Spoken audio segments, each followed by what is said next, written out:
The train whistle screamed through the Colorado night, just as Eleanor Whitmore realized she was no longer going home. The mountains stood black against the sky, sharp as broken glass. Snow drifted across the empty platform in Silver Ridge, and the wind cut through her thin wool cloak as if it knew she did not belong there. She stood beside her father's carriage, her gloved hands shaking, staring at the small leather valise at her feet.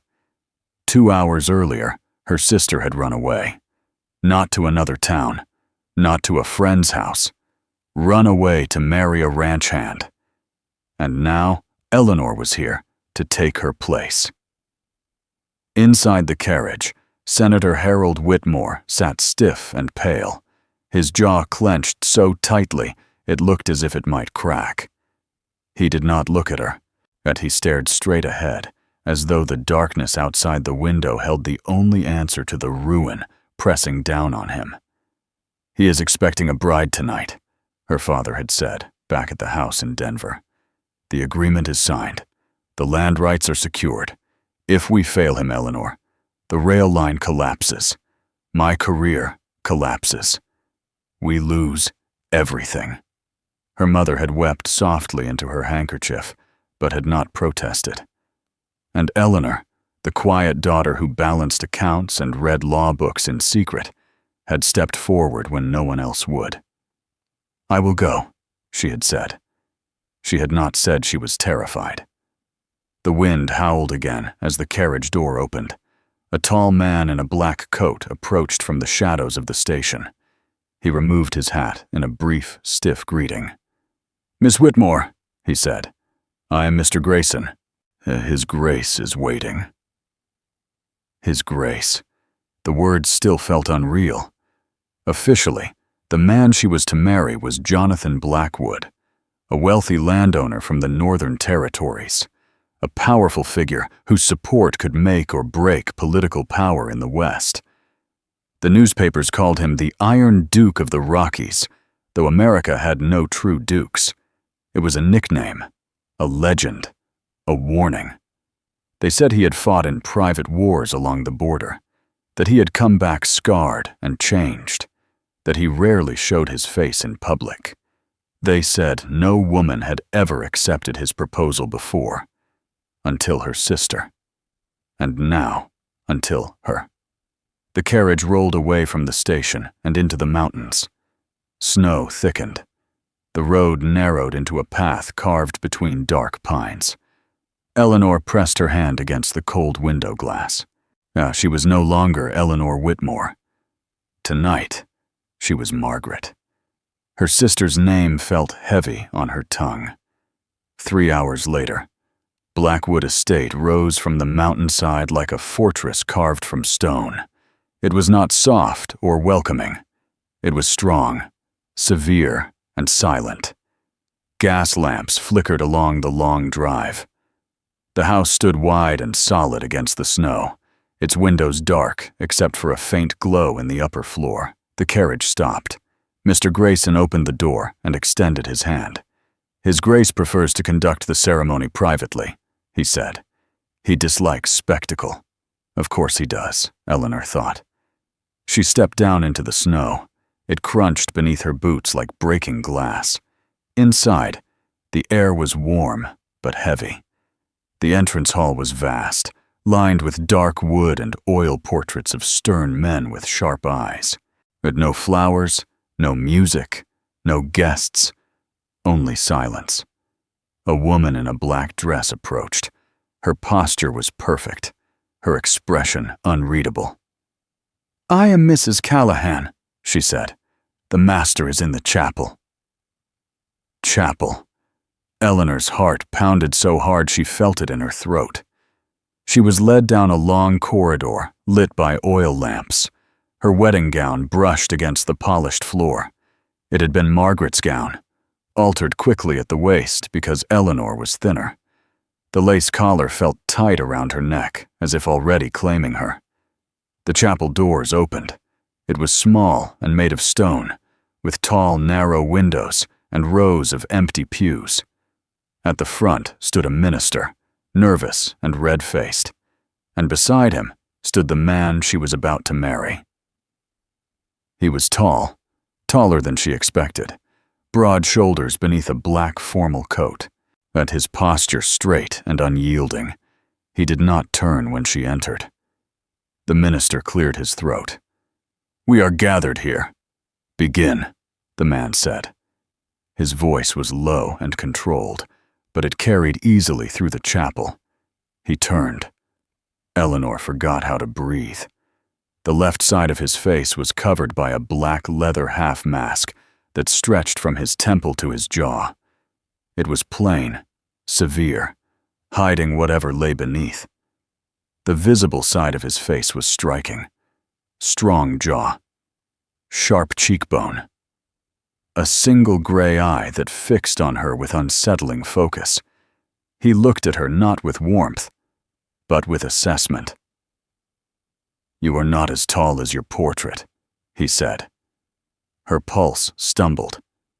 "The painter was generous," she replied softly, lowering her voice, trying to sound like Margaret, who had always been lighter, brighter. His eye narrowed slightly. The vowels passed in a blur. Eleanor repeated the words carefully. She did not trip over her sister's name. She did not faint. When he placed the ring on her finger, his hand was warm and steady. "By the authority vested in me," the minister said quickly, "I pronounce you husband and wife." There was no kiss, no smile. Jonathan Blackwood stepped back immediately. "Mrs. Callahan," he said, "show my wife to the East Wing. She is not to enter the West Wing without my permission." And then he walked out. Just like that. Eleanor stood alone at the altar, married to a stranger whose face she had barely seen. The East Wing bedroom was grand, but cold in spirit. A large four-poster bed, a fireplace already lit, heavy velvet curtains drawn tight against the snow. Mrs. Callahan paused at the door. "Dinner is at 8, she said. "His Grace does not enjoy chatter." The door closed. Eleanor sat on the edge of the bed and looked at her hands. Married, sold, trapped.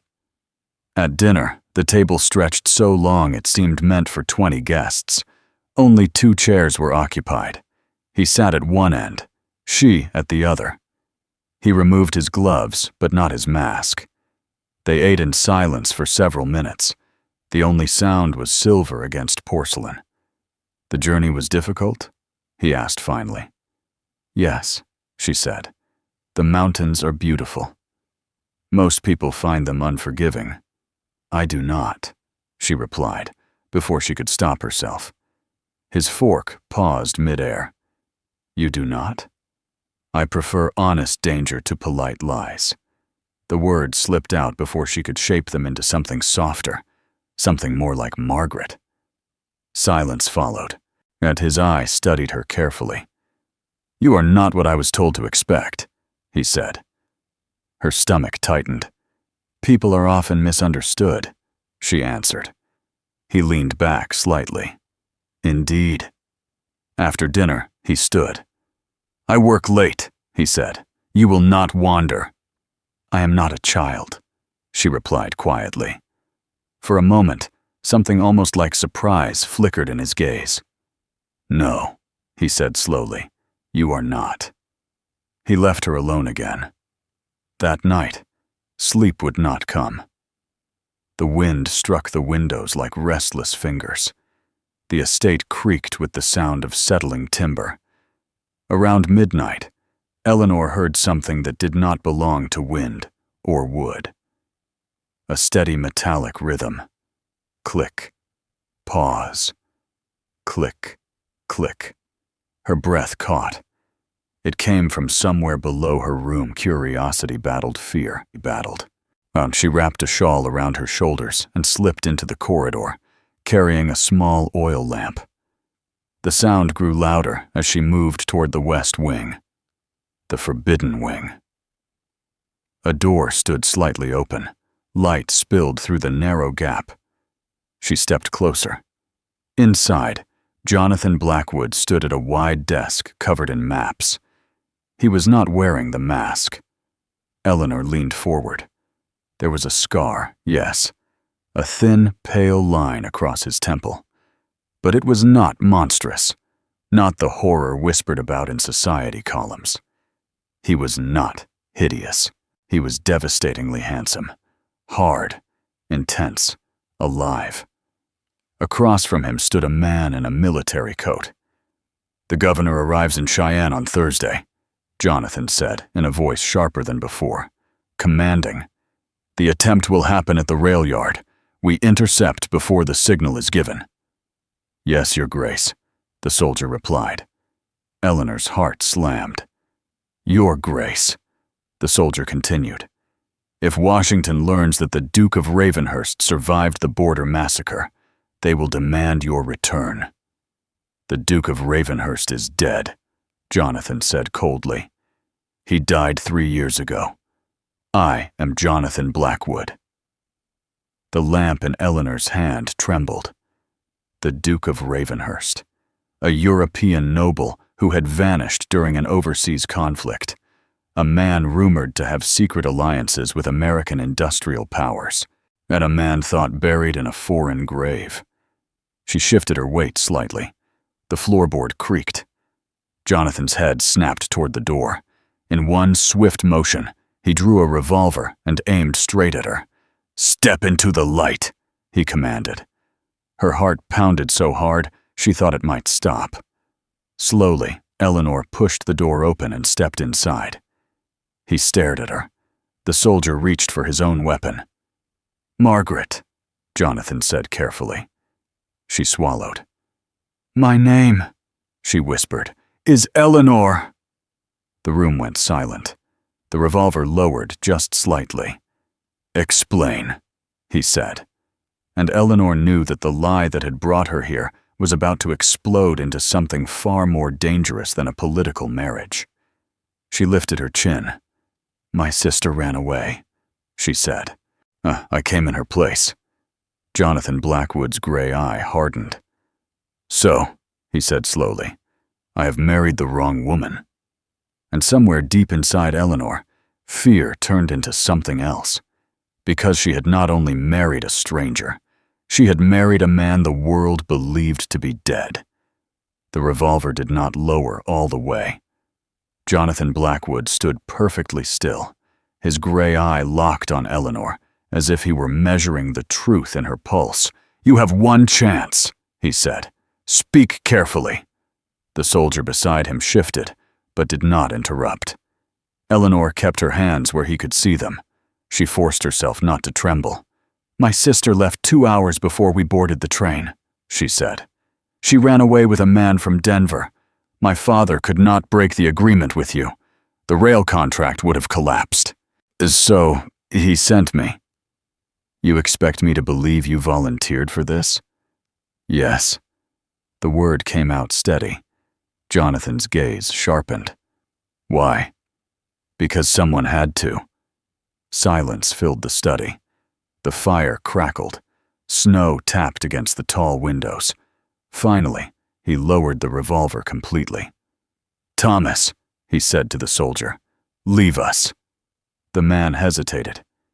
"Your Grace, leave." When the door shut, the room felt smaller. Jonathan set the revolver on the desk, but did not step away from it. "You deceived me," he said. "My father deceived you," she corrected softly. "I told the truth the moment I saw yours."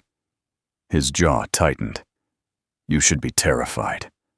"I was," she said, "until I realized you are not the monster they describe." A flicker crossed his face. "And what do they describe?" "A butcher, a recluse, and a scarred beast hiding in the mountains. And what do you see?" Eleanor looked at him fully now.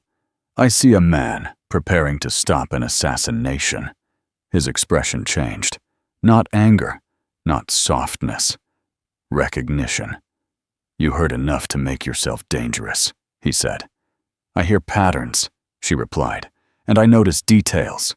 The governor's route, The rail yard, the timing. He studied her for a long moment. "You are not Margaret," he murmured. "Margaret Whitmore was described to me as charming and delicate."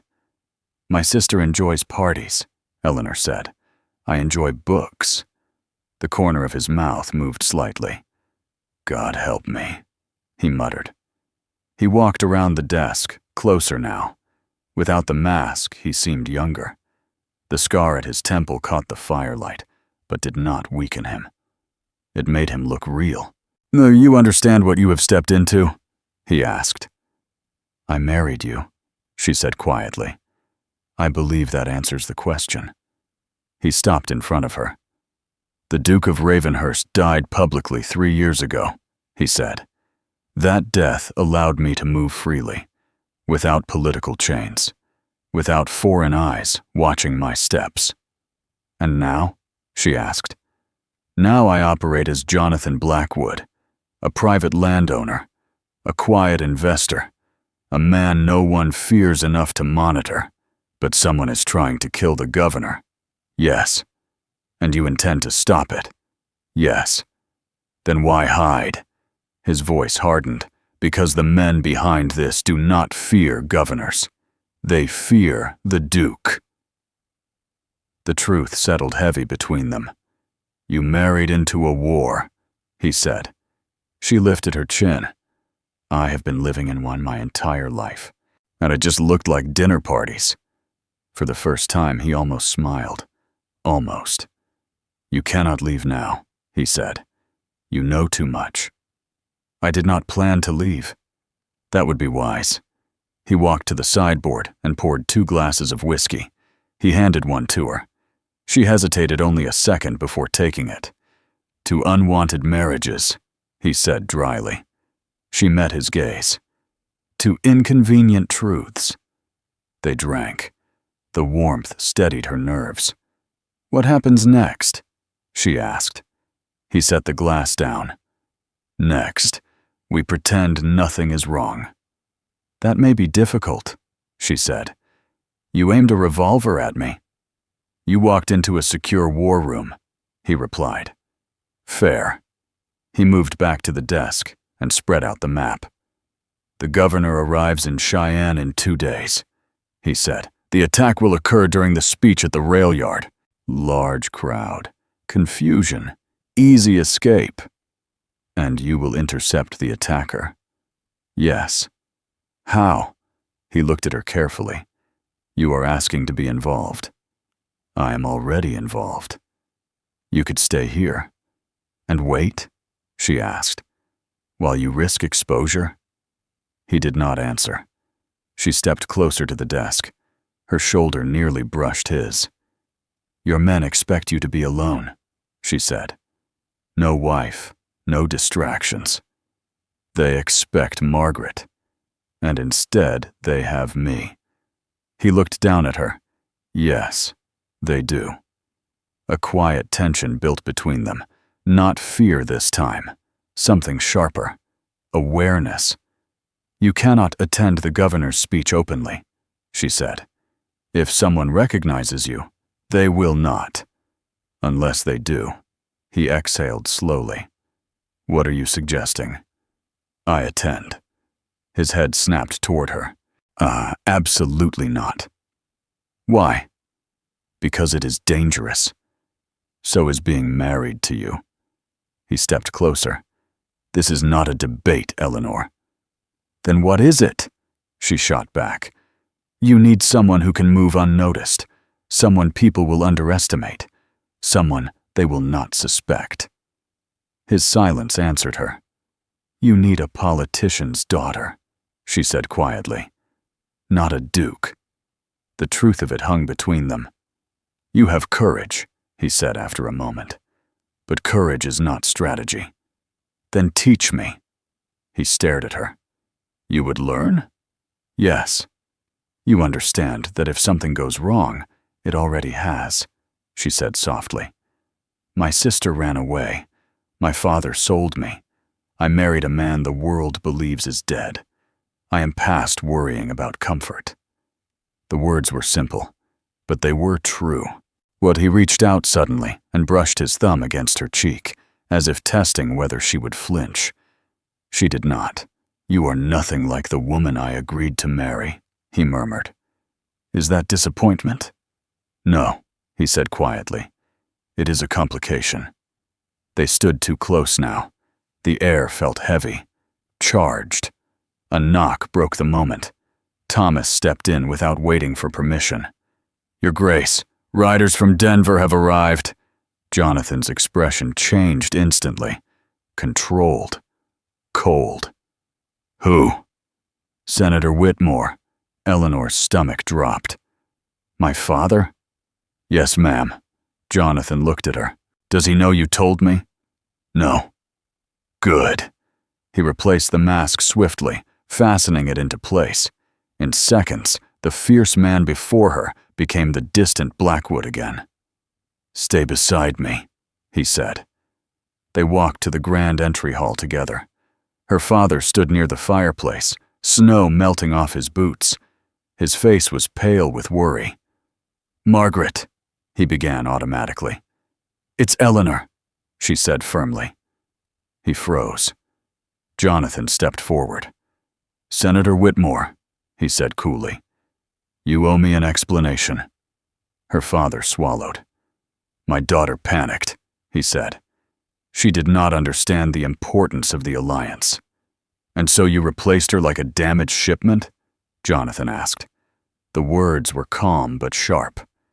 "It was necessary," the senator insisted. The rail expansion depends on your land access." "And you assumed I would not notice?" Glanta. Eleanor stepped forward. "I told him," she said. "The moment I arrived." Her father's eyes widened. "You what?" "I will not live inside a lie," she said. Jonathan looked at her, then back at the senator. "Your daughter is honest," he said. "A rare quality in politics." The senator shifted uneasily. "You intend to keep her?"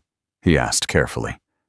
Jonathan's gloved hand settled lightly at Eleanor's back.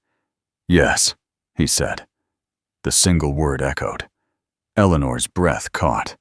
Her father looked between them, confused. "Then the alliance stands." "For now," Jonathan replied. "But understand this, Senator. If I discover another deception, our arrangement will end permanently." The warning was clear. Her father nodded quickly. "Well, of course." When he finally left, the doors closing behind him, the hall grew quiet again. Eleanor turned slowly toward her husband. "You did not have to defend me," she said. "I did not defend you," he replied. "I defended my interests." She raised an eyebrow. "And I am your interest?" He looked down at her, the gray eye unreadable behind the mask. "You are my wife," he said, "which makes you my responsibility." The words should have felt cold. Instead, they felt steady. "Then teach me," she said softly. "If I am to stand beside you, I will not do it blindly." He held her gaze for a long moment. "Very well," he said at last. "Tomorrow at dawn, we ride." "To Cheyenne?" "Yes." "And if we fail?" His hand tightened slightly at her back. "And we will not fail." But as the wind howled across the mountains and the lamps flickered against the stone walls, Eleanor felt the weight of something larger moving toward them. The governor. The rail yard. The hidden enemies who believed the Duke of Ravenhurst was dead. And the truth that if anyone discovered he was alive, it would not just be a political scandal. It would be war. Eleanor Whitmore had been forced into a marriage she did not choose. But now, as she stood in the shadow of a man the world had buried, she understood something clearly. She was no longer just replacing her sister. She was stepping into history, and history was about to fight back. Dawn broke cold and sharp over the Rockies. Eleanor had never ridden so hard in her life. At the trail to Cheyenne cut through frozen valleys and narrow ridges, where one wrong step meant a deadly fall. Jonathan rode ahead of her, straight-backed and silent, his black coat snapping in the wind. Even with the mask secured to his face, he did not look like a recluse. He looked like a commander riding toward battle.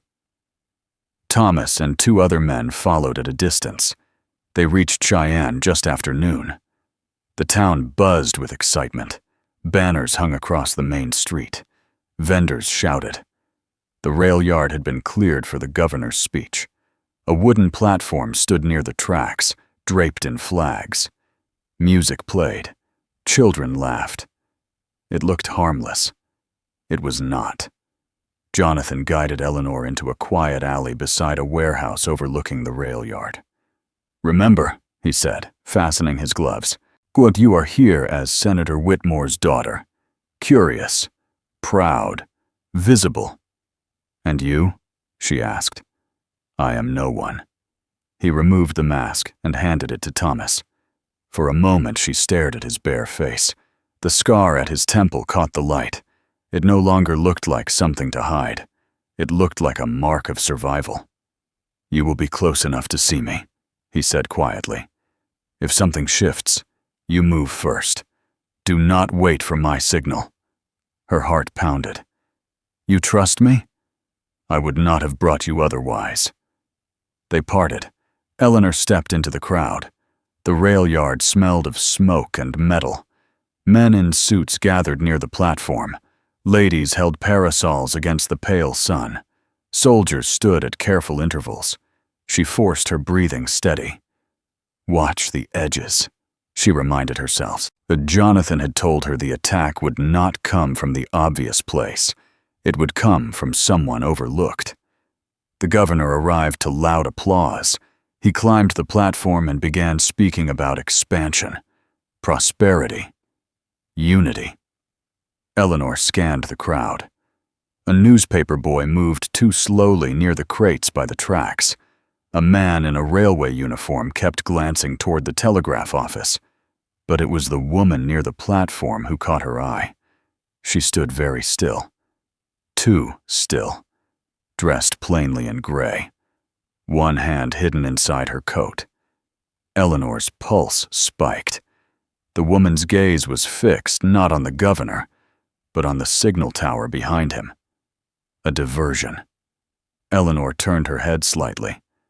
On the opposite side of the yard, she saw Jonathan moving through the workers near the telegraph office. His eyes followed the same woman, but he saw it too. The governor raised his hand dramatically. "Together we build the future." The woman in gray moved. Her hidden hand came out holding a small metal device wired tightly around a handle. A detonator. Eleanor did not think. She shoved through the crowd. "Stop!" she shouted. People turned in confusion. The woman's eyes widened. She lunged toward the base of the platform. Eleanor threw herself forward and collided with her. They crashed into the dirt. The detonator skidded across the ground. A gunshot cracked. Not from the woman. From the telegraph office. Jonathan had drawn his revolver and fired at a man attempting to ignite a second charge near the signal tower. The crowd erupted into chaos. Screams, smoke, horses rearing. The woman beneath Eleanor struggled fiercely. "You ruined everything," she hissed. "You chose this." Eleanor shot back, gripping her wrist. The woman reached for a hidden knife. Before she could strike, Jonathan appeared beside them and kicked the blade away. He grabbed the woman and pinned her face down in the dirt. "Where is the third charge?" he demanded. She laughed bitterly. "Too late." Jonathan's head snapped toward the rail car behind the platform. Eleanor followed his gaze. A freight car door stood slightly open. Inside, something glinted. Without hesitation, Jonathan ran. Eleanor scrambled to her feet and followed. He leaped into the rail car and ripped open a wooden crate. Inside lay sticks of dynamite wired together. The fuse was lit. Flame burned down the line. There was no time to dismantle it carefully. Jonathan grabbed the crate. "Clear the yard!" he shouted. He hurled the crate out of the car and toward an empty stretch beyond the tracks. Eleanor grabbed his arm and dragged him down behind a stack of timber. The explosion tore through the air seconds later. The ground shook, wood splintered, smoke swallowed the rail yard. For a moment, there was nothing but ringing silence. Then coughing, shouting. No massive casualties, no destroyed platform. The blast had been forced away from the crowd. Jonathan rose slowly, pulling Eleanor up with him. "You disobeyed my instruction," he said roughly. "You said move first," she replied, breathless. He looked at her, and something fierce and proud burned in his eyes. Soldiers rushed in. The woman in gray and the wounded man from the telegraph office were seized. The governor, shaken but alive, descended the platform surrounded by guards. He stared at Jonathan. "I know that face," he said quietly. Jonathan stiffened. "You should not," he replied evenly. The governor stepped closer. Ravenhurst. The name fell like a stone. Several nearby men went silent. Eleanor felt the shift immediately. The world believed the Duke dead. Jonathan met the governor's gaze without flinching. "The Duke died overseas," he said calmly. "I am Jonathan Blackwood." The governor studied him for a long moment. Then, slowly, he nodded. "Then, Mr. Blackwood," he said carefully, "you have my gratitude." He extended his hand.